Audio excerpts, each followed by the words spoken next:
tiens beaucoup à ça, à me tenir en fait au carrefour et à permettre le dialogue. Voilà. Maintenant, voilà, c'est pour mon parcours à moi, mon ressenti à moi, ce que moi je retiens, ce en quoi moi je me sens haredi, c'est cette fidélité à la Torah des maîtres, c'est une importance et un immense respect pour l'étude et pour la pratique des mitzvot. Maintenant, je ne suis pas haredi au sens où je ne me sens pas obligé de me couper des juifs non religieux et des non-juifs. C'est pas ça que j'ai fixé dans mon profil à moi personnel. Voilà, je crois que j'ai beaucoup parlé de moi. J'attends vos questions maintenant.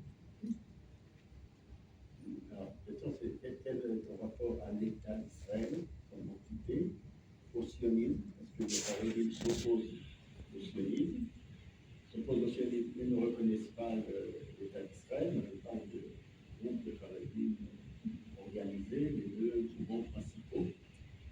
Et voilà. Qu'est-ce que tu en penses Voilà. Qu'est-ce que tu connais du sujet d'abord Voilà, c'est évidemment des questions que je me suis posées aussi.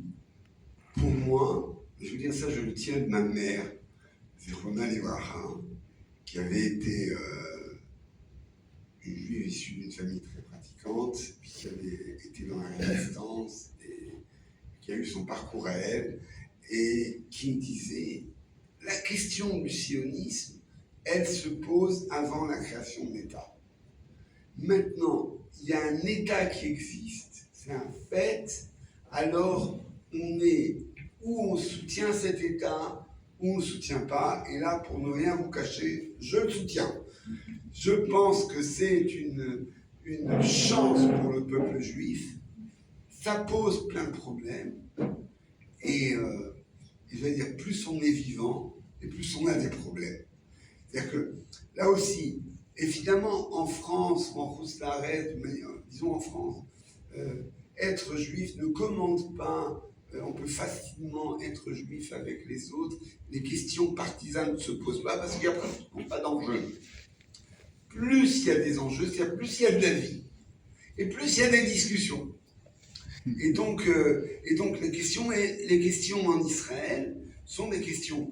Je pense que alors, je ne parle pas de ce qui se dit au niveau des représentants politiques, qui à mon avis ne représentent pas qui ne représente pas vraiment le ressenti des populations. Je pense que la population harétite dans son ensemble se sent très israélienne. J'avais entendu même un rave faire l'observation, quand des Haredim manifestent, ils montrent que ce sont des Israéliens. Parce que c'est typiquement, parce que si tu n'es pas citoyen d'un pays, si tu es complètement, on va dire, en marge, alors tu manifestes pas non plus.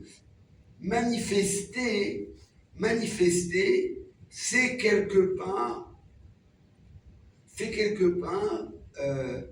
avoir le sentiment qu'on a des droits, et alors on devrait avoir aussi des devoirs, qui sont liés à la vie du pays. On est concerné par la vie du pays. Et là, la majorité des Haredim en Israël se sentent concernés.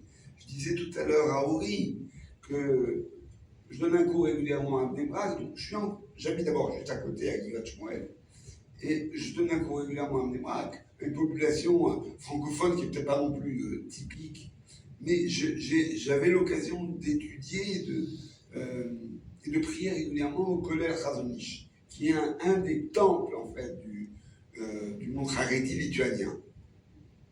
Et je disais à comment, dans l'après-7 octobre, l'intensité des prières, des pleurs autour pour prier pour les Chayalim, pour les blessés, et pour tout ce qui s'y passait, avec un engagement qui n'était pas un engagement seulement de tfilote, mais d'organisation, de repas, d'aide, un sentiment intense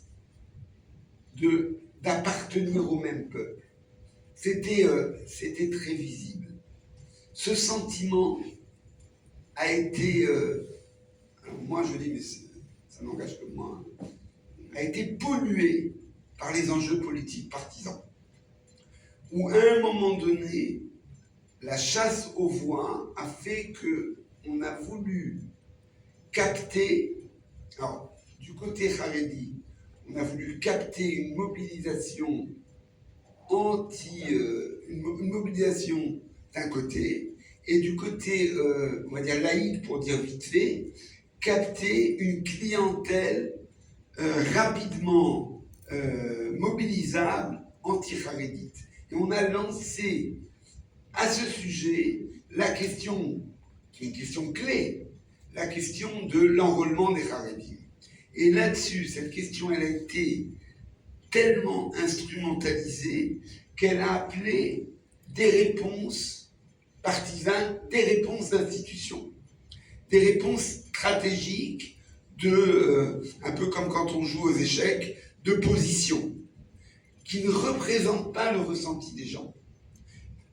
Je vous le dis de façon claire, je voyais dans la presse cet octobre le regard qu'on portait sur quelqu'un qui portait un uniforme. J'allais dire, c'est une manière de, vite fait, de saisir les choses. Le regard était un regard d'admiration, d'attachement. Il y avait quelque chose qui avait bougé.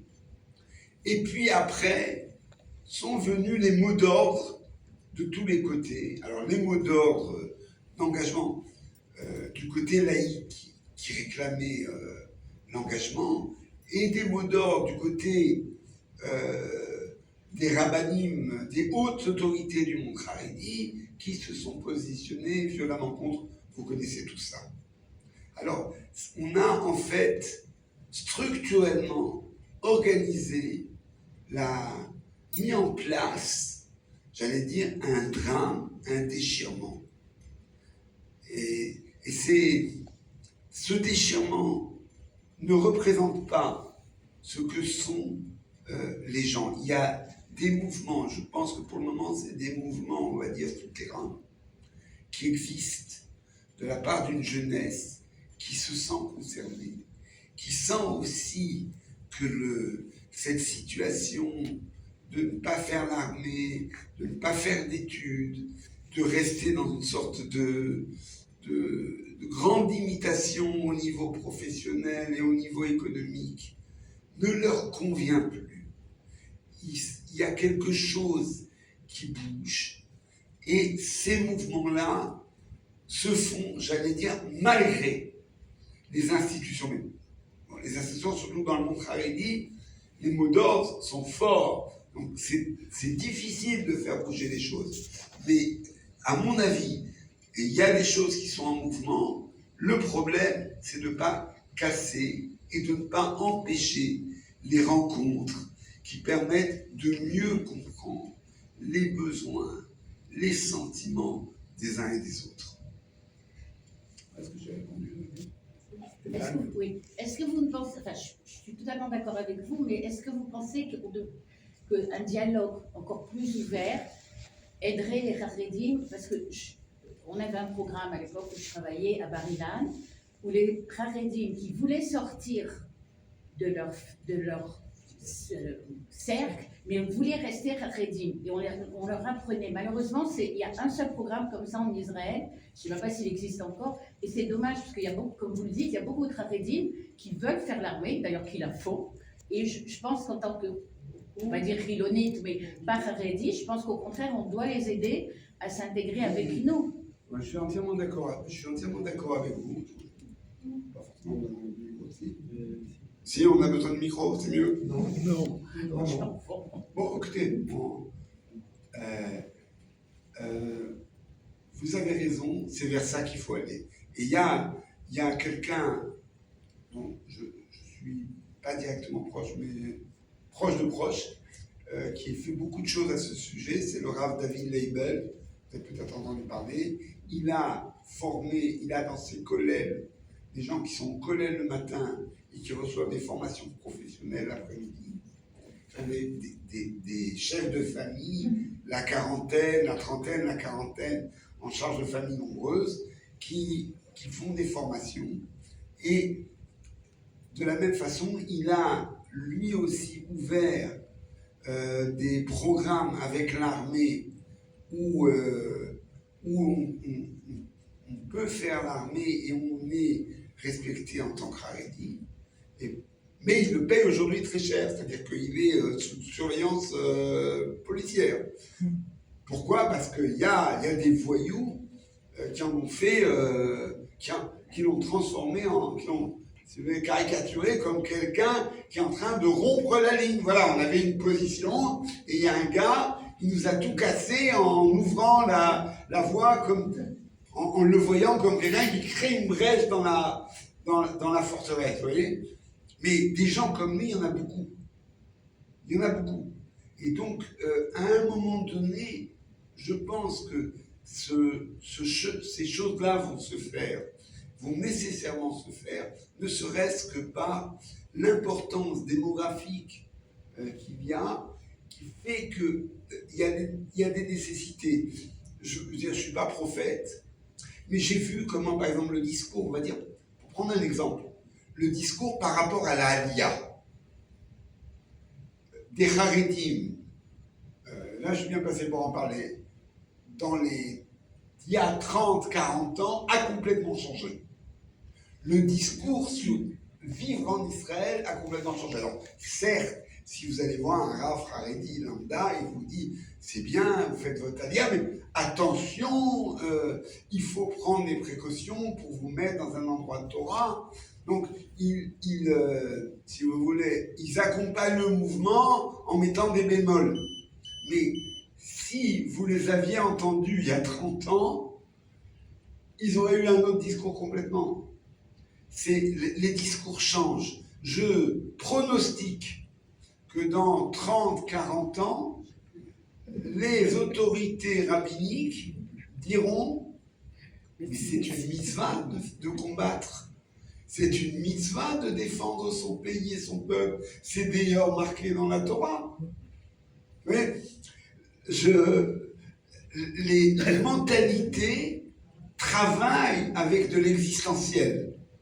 Simplement, il ne faut pas créer de rupture. Et là, je voudrais dire que la situation d'aujourd'hui et on va dire le clash, on va dire, les grandes oppositions ont été renforcées, j'en parlais tout à l'heure avec Nicole, avec sur ce phénomène des tensions et du côté partisan politique de la société israélienne, s'est greffé le phénomène des 5 campagnes électorales. On a eu, avant le 7 octobre, 5 élections. Qu'est-ce que ça veut dire? Pendant 3 mois, toute une population qui est abreuvée de discours partisans qui expliquent que les autres, ils sont mauvais. Et c'est comme ça que ça fonctionne là. Les élections en Israël, c'est très chaud. Pour vous dire, on sent, c'est le bouillonnement. Et normalement, il y a les élections, on a dit des choses terribles sur le camp d'à côté, et puis les élections sont passées et on retrouve son calme. Oui, mais là, il y a eu une boucle d'élection sur élection, sur élection, sur élection, avec à un moment donné une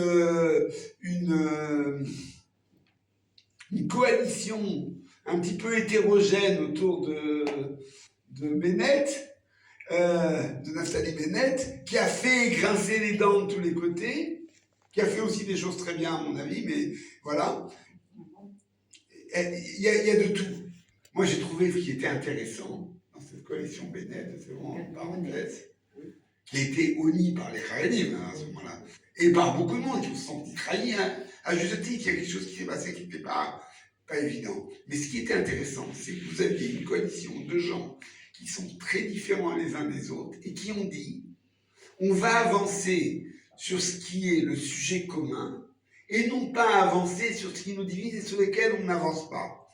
Or, il faut voir que le trou noir de la vie politique en Israël, c'est la question des territoires et de la paix, sur lesquels on n'avance pas et sur lequel les autres sujets n'avancent pas non plus. Quand tu enlèves du discours un sujet sur lequel on ne peut pas avancer parce qu'on est profondément divisé, tu peux avancer sur d'autres sujets. Et je pense que ce modèle, moi je rêve à quelque chose qui serait une coalition gouvernementale plus large que celle-là, où on fasse cette éthique de parler de ce qu'on peut faire ensemble et de cesser de parler de ce qu'on ne peut pas faire ensemble. Et là, il y a eu en tout cas une marmite à pression. Durant 5 élections, ça fait en fait 7-8 ans, pendant laquelle la société israélienne a été soumise à un bouillonnement intense qui a amené à l'avant 7 octobre. Et ce bouillonnement a été encore aggravé avec l'histoire du corona. Puisque pendant une partie, la marmite, non seulement elle était à pression, mais il y avait un double couvercle. Il y avait corona, avec les mesures d'éloignement, avec ceux qui se vaccinent et ceux qui ne se vaccinent pas, ceux qui mettent le masque et ceux qui ne le mettent pas, ceux qui observent les distances de sécurité, et tout le monde s'est accablé que l'autre était le responsable de la pandémie ou le responsable de l'échec ici ou là. On cherchait en fait des responsables. Et donc ce climat est extrêmement défavorable à un dialogue et à une compréhension saine des problèmes et des solutions. Et je pense que l'après, moi j'espérais que l'après 7 octobre soit l'ère où on avance sur les problèmes sans diaboliser, sans dramatiser, en cherchant des solutions. Et ça a eu lieu à un moment. Et puis on a été rattrapé par la puissance des partis politiques, qui à mon avis jouent leur carte là-dessus. Et il faudra que ça avance. Voilà, c'est ma prière. Je suis un juif croyant. Et je dis que quand je vois le peuple d'Israël aujourd'hui, avec ses réalisations, avec son regroupement, avec sa richesse et sa diversité, avec sa fécondité économique, scientifique, culturelle, je me dis, on va avancer. Et ces problèmes-là, on trouvera des solutions. Vous savez, il y avait à propos de Haredi par Haredi, il y avait un poème d'Agnon où il parlait des gens. Il dit la population se divise entre les gens qui ont la tête couverte et ceux qui n'ont pas la tête couverte. Alors dans son poème, il dit, alors il y a les dents qui portent une kippa tricotée, il y a les gens qui ont une kippa en tissu, puis il y a les gens qui ont un chapeau, et puis il y a les gens qui ont tel chapeau et pas tel autre, et il y a les gens qui ont le Schreimel, et il y a les gens qui ont le Sputnik, et il y a les gens, etc. Et puis il dit, et puis même parmi ceux qui n'ont pas la tête couverte, il y a aussi toute cette façon de ne pas avoir la tête couverte. Alors c'est vraiment l'humour d'Agnon, et c'est ce qui fait le peuple juif. On a cette diversité qui est en nous, il s'agit de la négocier au mieux. Voilà. Qu'est-ce qui vous différencie d'un sioniste religieux? Qu'est-ce qui différencie d'un sioniste religieux? C'est une bonne question. J'en suis pas très loin. Si vous voulez, c'est surtout le fait que je refuse de m'éloigner, ou on va dire me désolidariser ou un truc comme ça, du monde haredi. Ça fait partie de, si vous voulez, j'ai une fidélité au rabbanim et à quelque chose d'important qui se passe dans le monde haredi, dont je ne veux pas me détacher, même si je ne suis pas d'accord avec ce que dit le mainstream du monde haredi. Et qui me rapproche, on va dire, beaucoup du monde sioniste religieux. C'est-à-dire, j'ai un respect pour le monde haredi que pas toujours on a dans le monde sioniste religieux. Oui. Dans les élèves des yeshivot sionistes religieuses ont des problèmes actuellement par rapport aux Haredim, justement parce qu'ils partent constamment en Milouim. Je sais bien que Il y a des jeunes gens de Tel Aviv qui vont pas plus en Milouim que les Haredim. Mon Et fils ce Tel sont- Avivien est en Milouim actuellement. Et ce sont Et il quand n'est pas même le seul. toujours les mêmes qui repartent. Ils ont des études interrompues, du boulot interrompu, et ce sont presque toujours les mêmes, à part de Vous avez raison. Vous avez raison. Il y Et a j'ai un- l'impression que le fossé, du coup, s'agrandit entre les sionistes religieux qui font l'armée et les Haredim qui ne la font pas. Oui, en fait. Sauf exception. Oui, vous avez raison. C'est le problème. Il y a ce qu'on On appelle est en guerre. quand même. le chivion un-netel, la question de l'égalité dans la prise en charge est une question fondamentale. Et Est une urgence. question. Et l'urgence est une question fondamentale. Mais ce que je veux juste dire, et donc le ressenti d'un sioniste religieux qui s'engage, avec les pertes qu'il y a, les blessés, les morts, est énorme. Le ressenti d'un non-religieux aussi qui fait le même effort, etc. C'est des vraies questions. Il ne s'agit pas de les justifier. Et donc le ressenti est là, ça fait partie bien sûr, ça fait partie du problème. Mais si on veut arriver à une résolution du problème, Oui, il y a une- il faut agrandir, ouvrir, et c'est ce qu'il faut faire. Et Maintenant, le ressenti que vous dites est juste, il est très respectable. Et il ne faut pas aussi des mesures économiques, parce que ce dont vous parlez, et j'y adhère, que dans 30 ans, vous avez vu ce qui s'est passé il y a 30 ans, et que les perspectives il y a 30 ans, ça peut aller vers le mieux, mais il y a urgence. Oui, donc il faut Donc des accélérer. mesures économiques que vous imaginez, auxquelles je pense, pourraient permettre d'accélérer le processus Alors, de façon brutale. alors, comment faire avancer? Il y a l'histoire de la carotte et du bâton. J'ai l'impression que le bâton ne marchera pas. Parce que l'effet bâton va raidir sur le monde. L'idée qu'on va, on va dire, asphyxier la population harédite pour les contraindre à s'engager ne marchera pas, va augmenter la perception de la société civile israélienne comme une société ennemie dans laquelle finalement on n'a rien à voir. Voilà, c'est mon côté un petit peu pédagogue.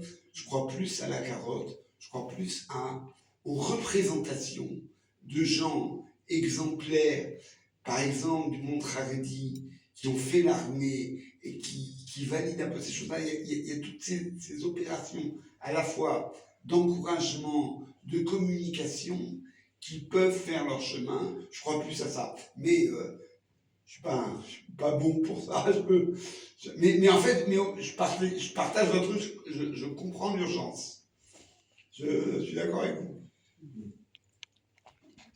Oui, je voudrais aussi poser une question, mais basée sur une certaine analyse, qui d'ailleurs a été émise par aussi un Haredi de Bnei Brak, mais qui est aussi marginal, et un Haredi qui a quitté le monde Haredi mais qui a vécu avec longtemps. Et alors ils disent, ce qui se passe en Israël, c'est que le monde Haredi, il a une autonomie en dehors de l'État. Il a son système scolaire qui est complètement indépendant, il a son mode de vie qui est complètement indépendant, il a dans ses municipalités aussi un certain pouvoir, etc. En tout cas, ils ont un mode de vie indépendant qu'ils gèrent par eux-mêmes, et ceux qui décident sur ce qui se passe ou ce qui ne se passe pas, ce sont les rabbins. Ils ont leur bête et mishpat, ils ont leur leur jugement. leurs tribunaux. Ils ont leurs tribunaux à eux, c'est-à-dire que même la justice israélienne Ne peut rien. ne rentre pas, n'y touche pas. C'est-à-dire qu'ils ont une vie autonome dans le cadre de l'État. Et ce qui se passe, c'est que ça arrange tout le monde. l'État est bien content de leur donner de l'argent pour recueillir leur appui au gouvernement, aux élections, etc. Et de ne pas avoir affaire à tous les problèmes, à gérer tout ça, oui. Alors pour l'État, ça va, c'est très pratique. Il continue à permettre qu'on étudie qu'ils étudient ce qu'ils veulent, voilà, c'est pas ce qu'ils veulent, etc. Et pour les Haredim, c'est bien, ils ont leur autonomie, ils reçoivent l'argent, c'est ce qu'ils ont besoin pour gérer tout ça, pour faire fonctionner tout ça. Donc il y a une situation qui, pour le monde politique, a des avantages pour tout le monde. Le problème, c'est que pour la société israélienne, le prix est cher. Voilà, c'est ça. Le prix est cher. Plus de 50% des Haredim ne travaillent pas. C'est les dernières. Ouais, alors Oui, enfin j'ai plus ou moins. Enfin, c'est pas grave si c'est à 2-3% de différence. Ils ne travaillent pas. Ils ne vont pas à l'armée. Ils ne payent pas. Ils payent peu d'impôts. Ils payent très peu d'impôts, Il y pratiquement a pas. même une économie. Ils reçoivent beaucoup de Ils subventions. reçoivent beaucoup de subventions. Voilà, et bon, j'ai même entendu une anecdote dernièrement que les Haredim, pendant des années, ils voulaient leur municipalité à eux. C'est-à-dire qu'ils créaient leur ville avec leur municipalité, etc. Et ils se sont aperçus que le problème, c'est qu'ils n'arrivaient pas à gérer ça parce qu'il n'y a pas d'impôts locaux. Donc aujourd'hui, la consigne est d'aller dans des villes qui existent, où il y a une majorité de laïcs, pour pouvoir être... Oui. Je te dis parce que dernièrement, justement, il y a un groupe de Haredim qui se sont installés à Naria et que c'est nouveau et qu'on dit, voilà, ils ont reçu la consigne de s'installer là-bas pour... voilà. En tout cas, vis-à-vis surtout de cette question d'autonomie, comment tu vois ça? Oui, je vais te dire un truc. D'abord, je vous conseille, il y a une vidéo avec laquelle je ne suis pas tout à fait d'accord, de quelqu'un que vous allez entendre qui est Gabriel Lévy, qui a fait une vidéo dans laquelle il discute avec... Gabriel Lévy, c'est celui qu'on c'est rencontre. votre prochain invité. Ouais. C'est un ami pour vous dire, donc, parce que j'ai aussi commis quelques vidéos sur Chauffard. Chauffard, c'est celui qui a créé Chauffard. Ouais. Sur Chauffard avec lui, donc c'est quelqu'un que j'estime beaucoup. Je ne suis pas entièrement d'accord avec ce qu'il dit, mais il a une analyse du monde Haredi avec quelqu'un, un contradicteur qui fait le contradicteur, quoi, qui est informé. Et c'est intéressant.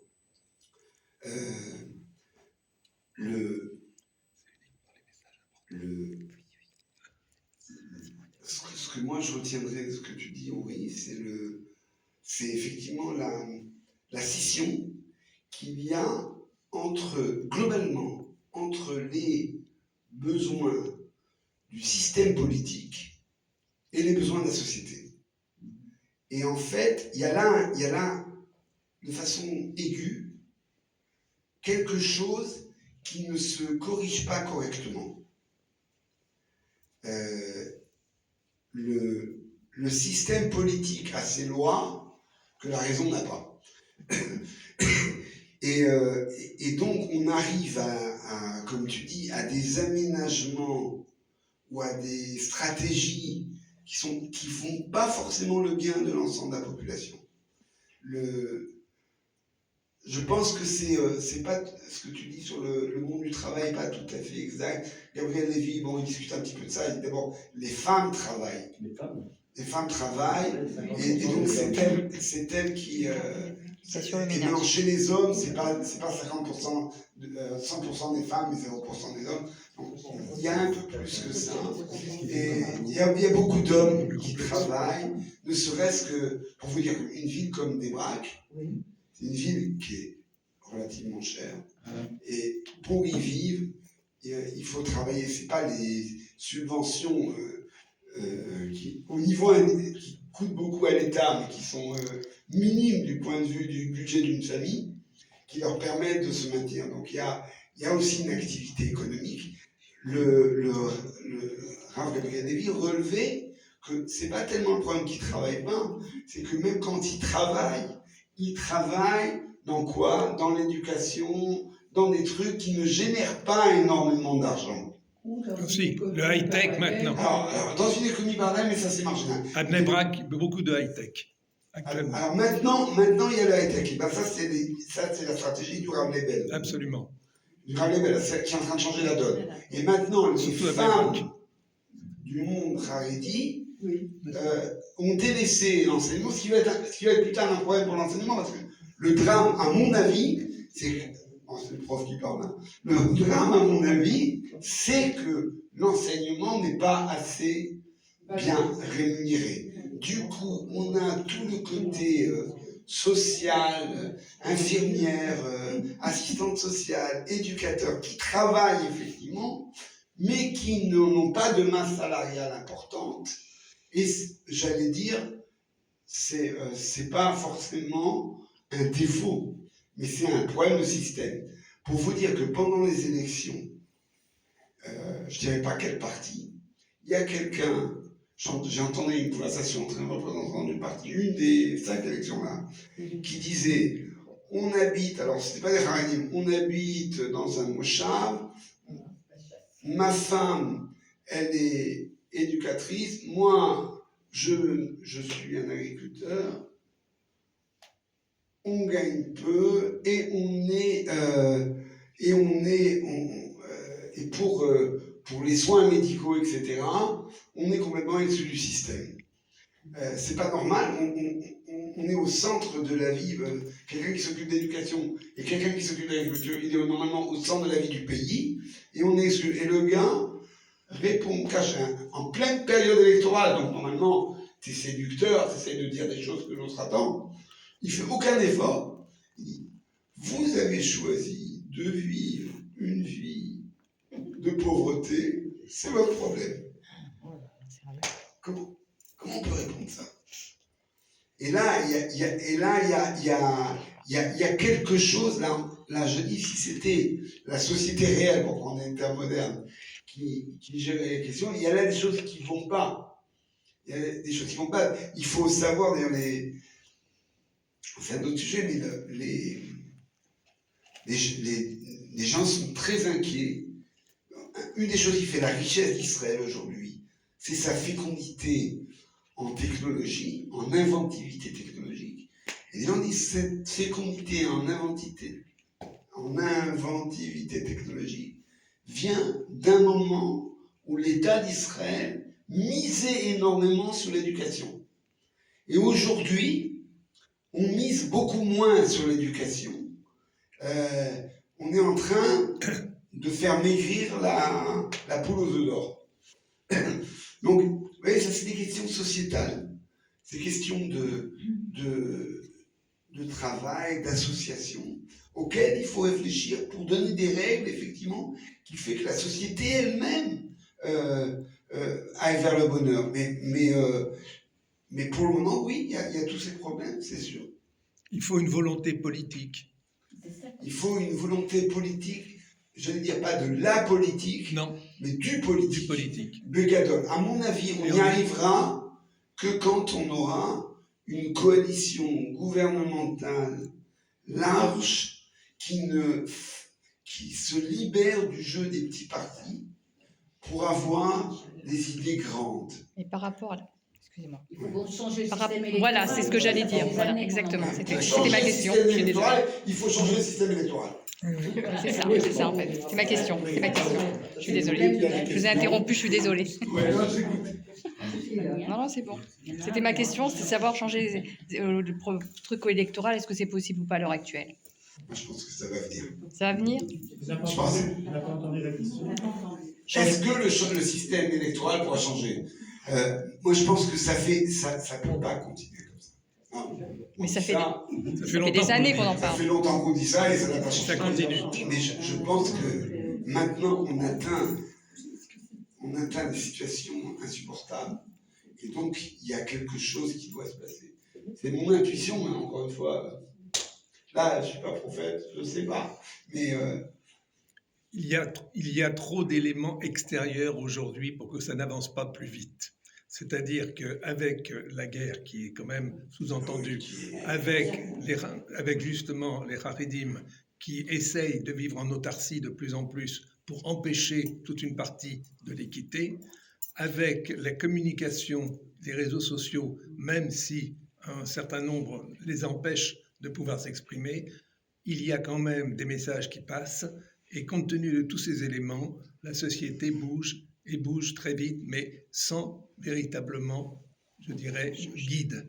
C'est-à-dire, elle pousse toute seule dans différentes directions.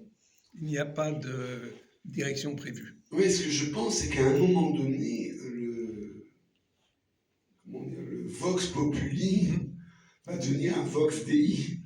À un moment donné, cette voix d'en bas, elle va monter. Je pense que ça peut pas. C'est mon intuition. Je vais vous dire que moi, avant le 7 octobre, je faisais des cauchemars sur ces scissions et ce déchirement de la société israélienne. On se souvient là de Yom Kippour avant et tout ça.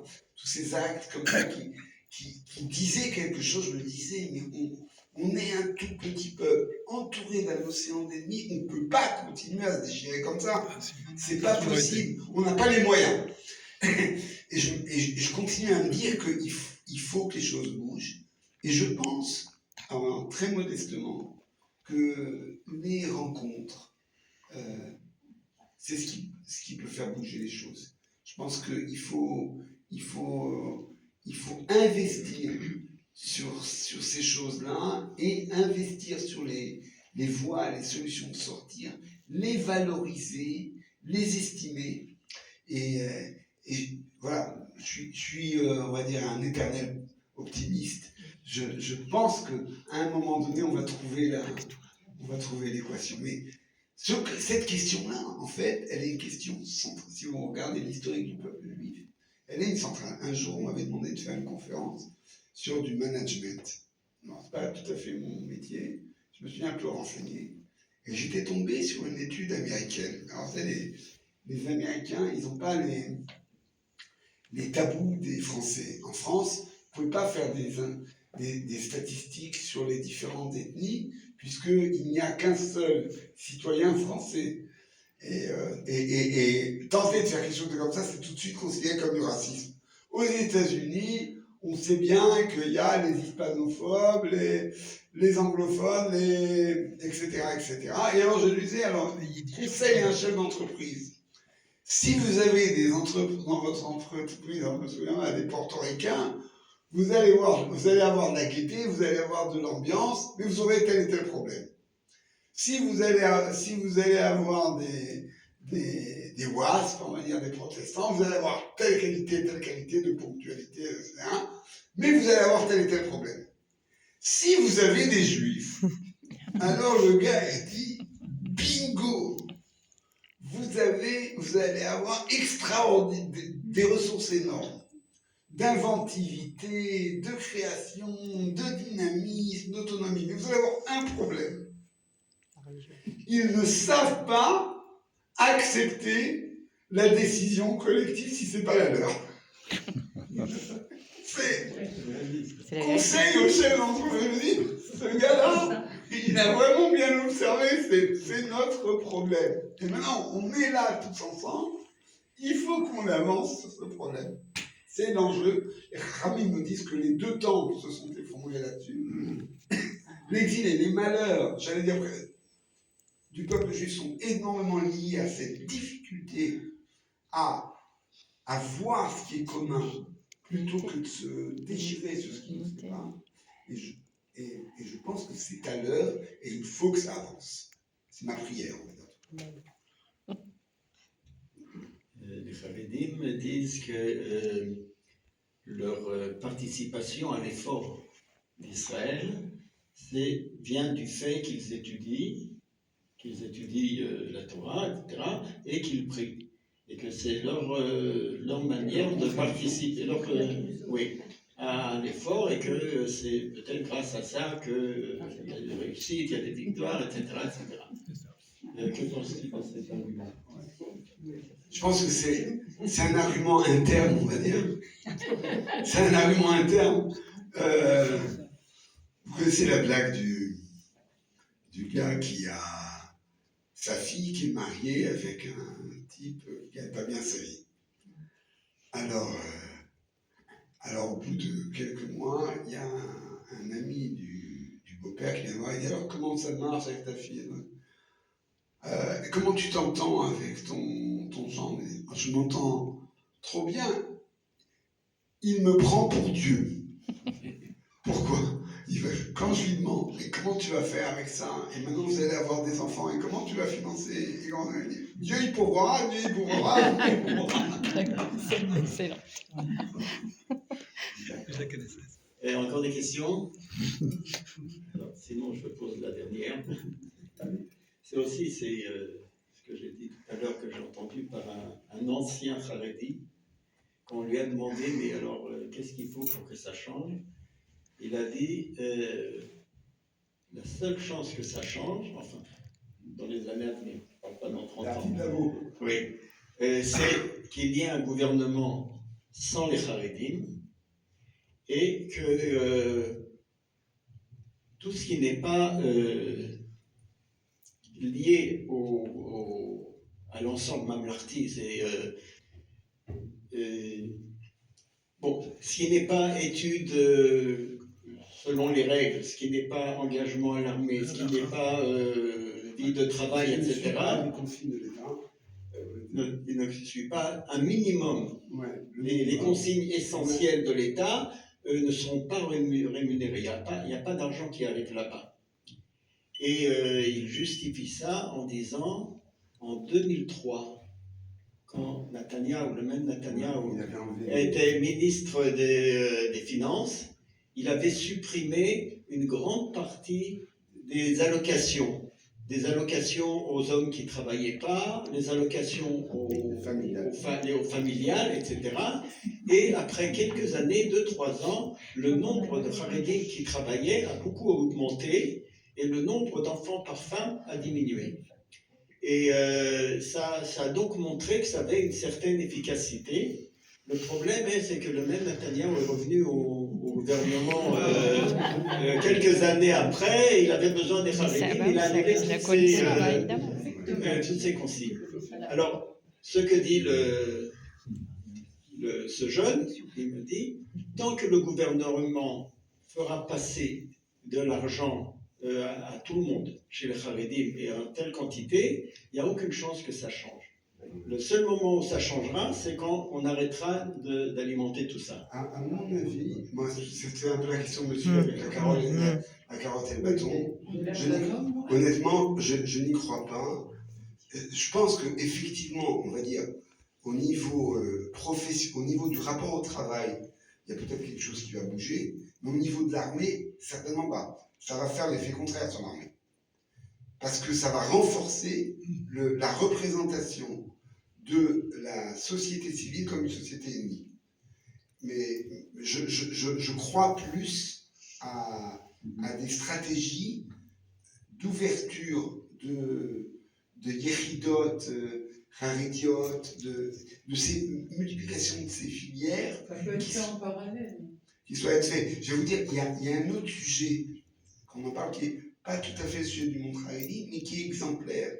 C'est le statut, on a parlé tout à l'heure du sionisme religieux, qui lui s'engage pleinement dans la guerre, qui paye on sait aujourd'hui qu'il paye le prix fort dans cet engagement, et qui n'a pas de représentation au niveau. Il y a ce qu'on appelle un plafond de verre dans l'élite de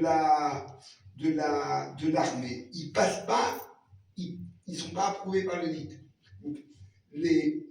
Eux-mêmes, les sionistes religieux, ont un petit peu le sentiment que, puisque c'est une mitzvah de combattre, on y va, mais quand il s'agit de donner la tutelle, ce qui se passe autour de David Zini aujourd'hui, c'est vraiment terrible. Je ne rentre pas dans l'affaire elle-même, bon, je ne suis pas compétent, mais dans ce qu'on ressent.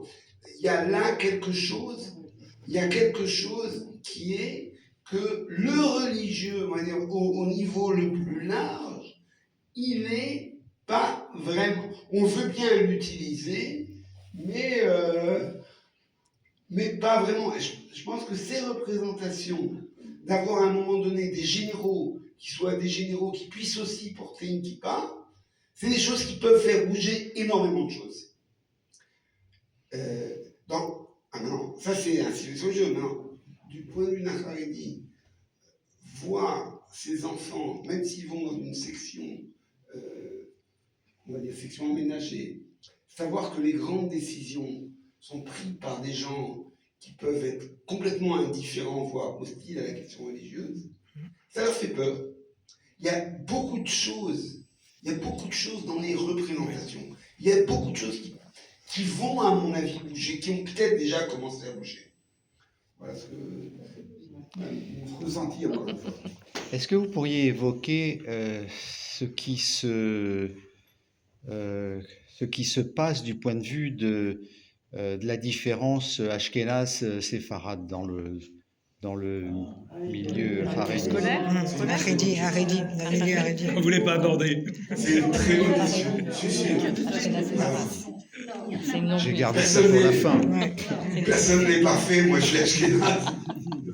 Et ça me déchire les tripes. Ce résidu de polémique. Même pas C'est pas de la polémique, polémique. de rejet ou de dévalorisation de celui qui appartient pas à ton machin. Bon, c'est un truc entre les chassidim et les mitnagdim, c'est un sujet. À l'intérieur des différentes chassidoutes, c'est un sujet. Alors les sfaradim aussi. Globalement, mais là, c'est vraiment quelque chose qui, à mon avis, est au cœur du monde de la Torah. Globalement, charedim et sionistes religieux aussi, la capacité il y a quelque chose qui se joue, la capacité à estimer et à respecter des rabbinim qui ne sont pas de ma couleur de kippa. Je pense que ça, c'est une clé. Je pense qu'elle peut avoir des conséquences incalculables. À mon avis, plus urgent que la construction du temple de Jérusalem, la construction d'un Beit Din Hagadol, d'un Sanhedrin, où les différentes couleurs de kippa, respectueuses de la halakha, soient respectées et entendues avec estime et respect, c'est quelque chose qui peut avoir des conséquences incalculables sur l'ensemble du problème. Parce que il y a, par exemple, dans le monde sfarade, il y a une ouverture historique plus importante à la société civile, et il y a beaucoup de gens qui ont pensé ce que disait moi à l'époque à Strasbourg, j'ai entendu Rav Aram Frankel, M. Frankel, vous avez peut-être entendu parler de lui, donc qui était le directeur de l'école d'Orsay après Manitou, qui vivait à Strasbourg, qui me disait, on va dire, le judaïsme ashkénaze, le judaïsme d'Europe de l'Est, en fait, a développé une étude très pointue avec des gaonim, mais dans la dispute. C'est-à-dire, c'est un climat extrêmement polémique. Et le monde séfarade a développé un rapport de l'étude qui était moins clivant, moins polémique, et qui avait plus ce sens de l'unité. Alors il disait, je me suis dit qu'en Israël, les deux courants vont se retrouver et vont se apporter chacun à l'autre sa qualité. Bon, je pense que c'est en route. Mais on est au début de la route. C'est l'optimisme. Oui, mais dans les écoles... les écoles ashkénazes n'acceptent pas des élèves séfarades. Ça, c'est une sélection à C'est ça le l'entrée. drame. Par exemple, le connu du Rav Gabriel Toledano, un grand monsieur, un grand homme de la Torah, c'est qu'on est dans l'arabe.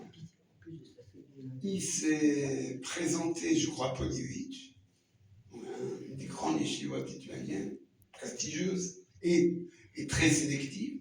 Et il a été reçu pour la Bérina, pour l'examen, et puis on lui a dit non, on ne peut pas te prendre, sans vraiment expliquer pourquoi. On raconte, je ne sais pas si c'est vrai. Vous ne pouvez pas me prendre parce qu'il y a un quota de Sfaradim. Alors il est rentré dans le Beth Midrash, il a pris une valise, et il a enlevé le Rambam, le Ritba, le Rashba. Il a dit, eux aussi, ils sont Sfarad, ils ne devraient pas être dans ce Beth Midrash. Il a été reçu à Poigny, c'est un peu une fois cette histoire. Il a fait un coup de pression. Nous allons remercier Raoul, alors même s'il n'était pas représentant exactement du camp du camp des stéréotypes orthodoxes, il nous a quand même présenté une réalité intéressante et un ressenti très touchant. Merci.